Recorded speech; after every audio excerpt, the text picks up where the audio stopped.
Hi, I'm Macy Hedges with Oklahoma Farm Bureau, and we're starting a new series of interviews with agricultural and political leaders from across the state to bring news to our members about issues affecting rural Oklahoma. I'm here with Oklahoma Farm Bureau Vice President of Public Policy, John Collison.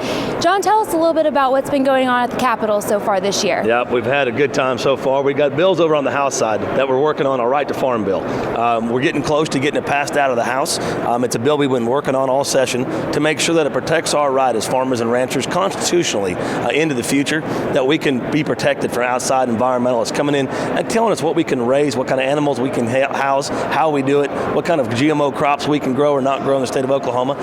So it's an important bill for us. We hope to get it passed out pretty quickly out of the House, get it over to the Senate, and then November get it to a vote of the people.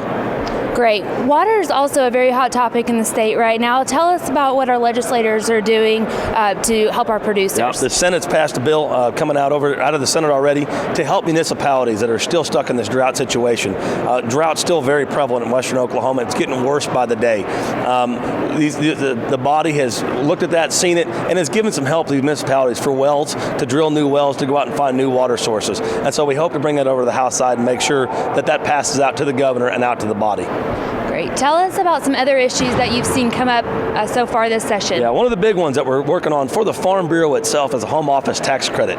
The public policy side, the insurance side have come together to make sure that we have there's a bill out here to make sure we sunset, or to look at sunsetting our tax credits. It's $1 million that we take as a tax credit and put it back into the communities. We give it to our home offices. That helps our secretaries with their health care, with their dental, with their other benefits. It's very important to us that we keep that incentive. As a domestically based insurance company in the state of Oklahoma, it's important that we understand and the body understands that that's an important tax credit for us. And so we've been working on the Senate side to make sure that doesn't pass. I've talked to our members, went out to the counties this week and asked them to call in. So that's a big one that we've been working on and hope to see that one die out here. Great.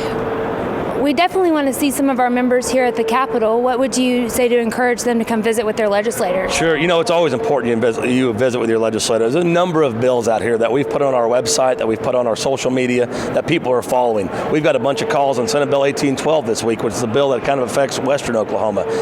It affects how they're going to use the right-of-ways. We appreciate when our members email in, call their legislators. Their voices are heard, so we encourage it as much as possible. And just any other issues that you see coming up before the end of session? Yeah, there's always a number of issues. You got to be out here every day, making sure that once it passes one body or one house, wind's another big one. We have a couple wind bills out there limiting, putting a moratorium on wind right now that we're watching. Wind is a huge issue. It's a private property issue that we're watching out here right now.